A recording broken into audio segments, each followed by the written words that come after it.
Vamos falar de corrupção? Tipo, a sério? Poucas coisas causam maior espanto a quem lida com política profissionalmente do que essa ideia por aí, né, de vou votar no Bolsonaro porque ele não é corrupto. Nada sustenta isso. Aliás, é o contrário. Temos indícios muito fortes de que o governo Jair Bolsonaro é o mais corrupto da história da nova república. Temos sinais igualmente fortes de que, pessoalmente, na pessoa física mesmo, Jair Bolsonaro é o homem mais corrupto que presidiu o Brasil. Talvez ele dispute com Fernando Collor, que, aliás, é seu aliado. Parece irreal? Vamos trabalhar só com números? O mensalão, durante o governo Lula, servia para comprar base parlamentar. Saiu por 101 milhões de reais. O orçamento secreto, durante o governo Jair Bolsonaro, serve para comprar base parlamentar. Desde 2020 já soma 45 bilhões de reais. Mesmo que a gente compare com o Petrolão, tá? No total foram desviados lá 6 bilhões de reais da Petrobras. Vamos para a pessoa física?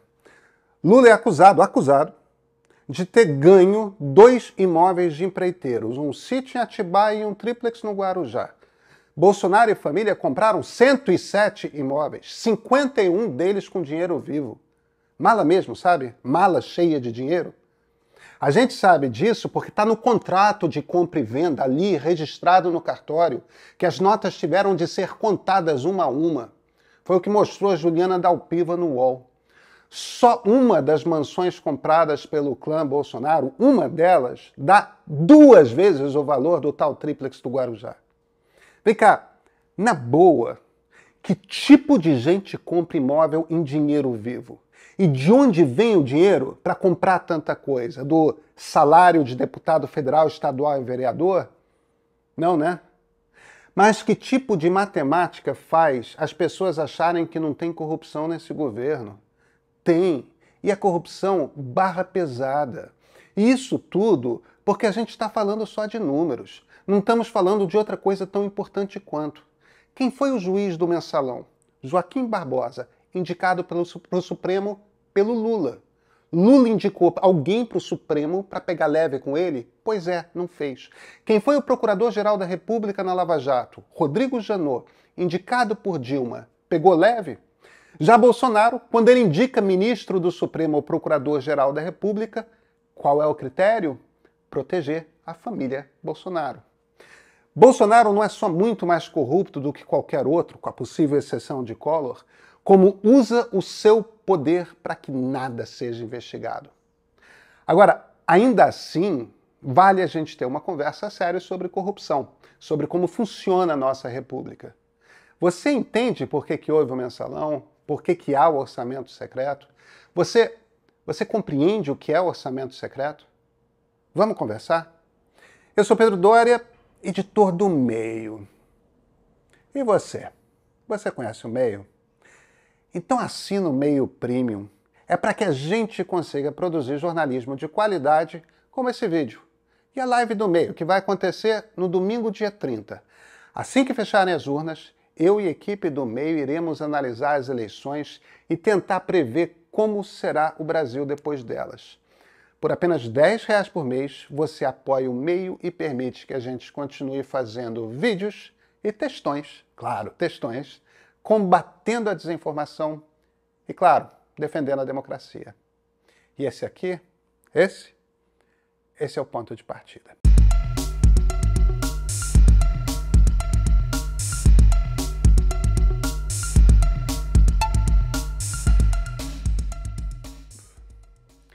Vamos começar com o básico. Como é que nós elegemos deputados federais? Já pensou nisso? As grandes cidades, onde vivem a maioria dos brasileiros, se fragmentam todas em pequenos conjuntos na hora de escolher os seus deputados federais. Então, como os votos vão para todo lado, elas elegem poucos deputados. Nas pequenas e médias cidades é diferente. Os votos tendem a se concentrar num número menor de candidatos. Nesses lugares, tem sempre aquele deputado muito conhecido em quem toda a cidade vota. O resultado concreto é esse. Pequenas e médias cidades elegem mais parlamentares do que as cidades grandes. A coisa fica desproporcional, tá? A representação das pequenas e médias cidades, que têm menos brasileiros, é muito maior do que a das grandes cidades. Mas é assim que se forma a Câmara dos Deputados. Aliás, é assim que se forma o Centrão. São esses os deputados do Centrão. Sabe por quê? Porque, olha, a maior parte do dinheiro que o Brasil arrecada vai para a União, vai para Brasília, e fica nas mãos do governo federal. Então, se uma prefeitura de cidade pequena quer, sei lá, pavimentar uma rua, fazer uma praça, comprar ambulâncias, esse prefeito, ele precisa convencer alguém em algum ministério a soltar essa verba para ele e não para outro prefeito. Como é que ele consegue ser favorecido?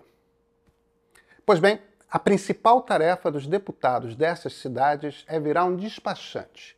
Quanto mais dinheiro o deputado consegue soltar em Brasília para a sua cidade, maior o seu prestígio com o prefeito. Quanto maior o prestígio com o prefeito, maior o potencial de ele se reeleger. Vocês entenderam a mecânica de como o troço funciona? O governo federal, o poder executivo, ele também tem interesse nesse jogo, tá? Afinal, o governo precisa aprovar suas leis, precisa fazer reformas na Constituição, precisa do voto dos deputados. Só que a maioria dos deputados tem como seu principal interesse conseguir dinheirinhos para as suas cidades. As cidades grandes elegem deputados pelas suas ideias. As cidades pequenas e médias os elegem para trazer benefícios concretos. Se a gente tivesse outro sistema de votação, os deputados talvez fossem distribuídos de forma mais proporcional. Teríamos mais gente defendendo as multidões das grandes cidades. Só que o sistema de votação que temos vai sempre produzir um centrão. Olha, não adianta eleger presidente achando que vai estar mais ou menos corrupção, tá? O que gera centrão, o que gera esse tipo de corrupção é o modo pelo qual elegemos deputados. As regras do jogo determinam como o jogo é jogado. Nos primeiros 2 anos, o governo Lula cometeu um erro grave. Decidiu não se unir ao PMDB, que era o maior partido da Câmara. Como é que essa união funciona? Você divide poder. Dá ministérios, dá secretarias, presidência de estatais. Isso é uma forma de compartilhar responsabilidade por políticas públicas. Aí, um partido aliado pode dizer para os seus eleitores que é responsável, sei lá, pela educação, por exemplo. O governo Lula preferiu fazer um ministério petista, puro sangue, e não construir aliança com o PMDB. A saída que o Zé Dirceu, que estava na Casa Civil, encontrou na época, foi pagar uma mesada para os deputados. Aí formou a sua base. Isso foi o mensalão. Na primeira metade, o governo Bolsonaro ficou também batendo de frente com o Congresso o tempo todo. Até que a temperatura esquentou tanto que os caras perceberam que entraram naquela zona perigosa em que o impeachment poderia sair. Aí o que fizeram? Se aliaram a Arthur Lira, que foi eleito presidente da Câmara. E o Lira chegou no Planalto com a faca na garganta e falou que queria um orçamento para ele. Tipo, só isso. Ou seja, o jogo mudou. Ao invés de os deputados irem nos ministérios implorar por verbas, a coisa passou a funcionar diferentemente. Os deputados decidem como gastar e o governo simplesmente assina o cheque. O que era ruim, piorou. Essa fórmula tem 2 problemas. O primeiro, imediato, é que mesmo que todos os gastos fossem limpos, não pode ser assim. O país tem prioridades, tem investimentos que são mais importantes de fazer do que os outros. E as prioridades não são necessariamente aquelas que beneficiam as cidades dos deputados que estão na Câmara dos Deputados. Só que o problema maior é que a coisa é transformada em corrupção mesmo, porque todos os gastos são escondidos. É dificílimo descobrir para onde está indo o dinheiro. Um dos motivos é que o Lira vai negociando com cada parlamentar e ele não quer que os deputados saibam quem está se dando melhor e quem está se dando pior. O outro problema de esses gastos serem escondidos é que a gente não sabe quanto está sendo desviado. O que sabemos é que é muito. A gente conhece e entende o orçamento secreto por conta da equipe do jornal Estado de São Paulo que descobriu o jogo todo. Um dos principais repórteres que fizeram esse trabalho foi o Breno Pires, que hoje está na revista Piauí. Uma das coisas que ele descobriu é que das 10 cidades que mais receberam orçamento per capita para a saúde em todo o Brasil, 9 ficam no Maranhão. A cidadezinha de Santa Quitéria, por exemplo, realizou quase 100 mil atendimentos de emergência com médicos especializados no ano de 2020. Olha, dá 4 atendimentos urgentes por habitante. Essa mesma cidade realizou mais exames de HIV do que São Paulo, capital inteira. A história do orçamento secreto ela é toda assim. Quando você olha na lupa, os gastos vão sendo inventados, o dinheiro vai saindo. As obras foram feitas, os médicos realmente trabalharam, os tratores foram comprados. Tudo é propositalmente feito para parecer confuso, obscuro, difícil de traçar. 45 bilhões de reais desde 2020. Sabe como que isso tem impacto? Outra reportagem do Breno Pires. Qual o partido que elegeu a maior bancada? O PL. Qual o partido que recebeu mais verbas do orçamento secreto? O PL. PP, Republicanos, União Brasil e PSD reelegeram muita gente. Adivinha o que eles têm em comum com o PL? Pois é. Esse perfil de um congresso com centrão a toda que foi eleito agora se deve particularmente a esse esquema de distribuição louca de verbas com nenhum controle. Corrupção premia. Da próxima vez que eles disserem que não tem corrupção no governo Bolsonaro, olha torto. A pessoa ali está com muita vontade de se enganar. Outra coisa. Aliás, vocês sabem quem Joaquim Barbosa, o ministro que condenou o mensalão, vai votar? Luiz Inácio. Olha que provocação interessante o Otávio Rossler Ribeiro me faz. Pedrão, é simples, o coleguinha é fascista e acabou. Sou fã do seu trabalho, admiro demais você e seu trabalho fez eu me descobrir muito mais liberal do que eu imaginava que era. Sou uma pessoa social-democrata clássica. Mas não dá mais para a gente passar pano para essas pessoas, Pedro. Os com estudo ou sem estudo, os intelectuais e acadêmicos e aqueles que não se dedicam tanto à reflexão.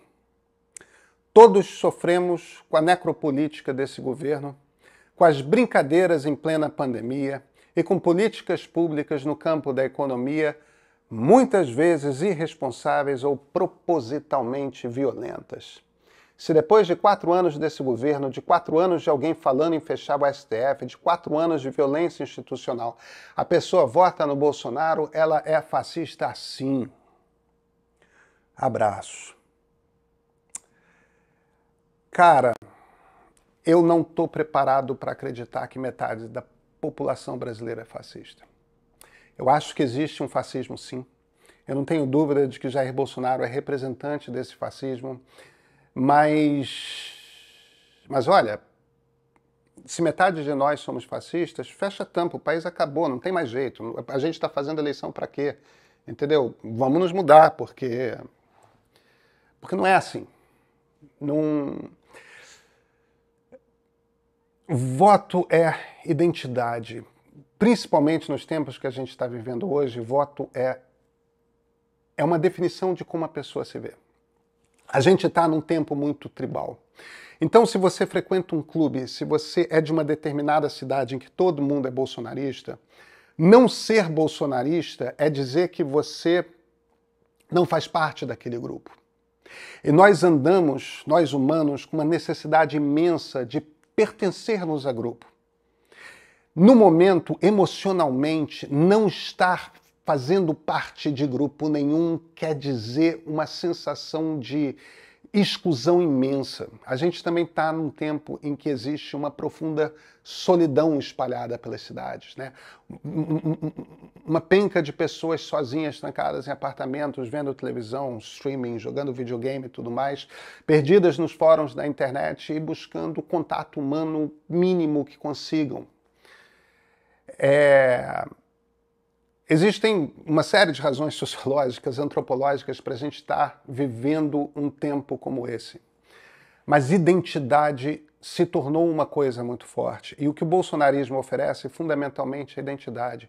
Quando você sai com a camisa da seleção brasileira e tem um bando de gente ao seu lado com a camisa brasileira, gritando mito, mito, mito, capitão, capitão, capitão, aquilo te dá uma sensação de comunhão. Eu estou junto com essas pessoas. Eu faço parte deste grupo. Eu tenho... Isso, aliás, é parte do truque pelo qual fascismos conseguem produzir massas, não só agora, isso já era assim nos anos 20 e 30. Agora, esse fenômeno a gente percebe por toda parte, em movimentos de esquerda, em movimentos de centro, em movimentos de direita. Está todo mundo atrás do seu time, do seu clube, do seu grupo. E esse grupo do bolsonarismo, ele tem uma base muito forte. E a partir do momento que ele tem uma base, principalmente geográfica, muito forte, ele meio que cria uma certa imposição para uma quantidade muito grande de pessoas. E as pessoas não ficam pensando sobre política, elas não ficam pensando sobre valores. Então, a partir do momento que você é daquele time, você fica ali tentando justificar tudo, para tudo que é ruim tem uma explicação. Cara, tem gente que acha que bandido bom é bandido morto, tem gente que é racista, tem gente que é fascista mesmo. Mas não ache que uns 40 a 43% da população brasileira é fascista, porque não são. Agora, são certamente pessoas que não estão entendendo nada. Ou então são pessoas que acham que só tem um caminho autoritário mesmo, porque não tem jeito, porque não entendem como é que o processo político funciona, não sabem, não conseguem entender o que tem de consertar. Então, um dos trabalhos fundamentais é explicar o que está acontecendo, explicar como é que as coisas funcionam. É para isso que, por exemplo, nós aqui do meio estamos aqui, no vídeo, na internet. Entende? Porque quanto mais gente entender, mais claro fica o caminho da democracia. Mas muita gente, mesmo gente culta, acha que entende e, na verdade, só tem uma visão extremamente superficial de como funciona o processo político. Então,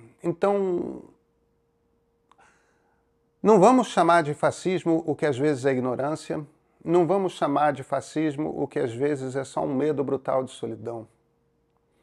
Porque se a gente percebe isso como ignorância ou um medo brutal de solidão, a gente percebe que temos um futuro não fascista ali na frente, não é?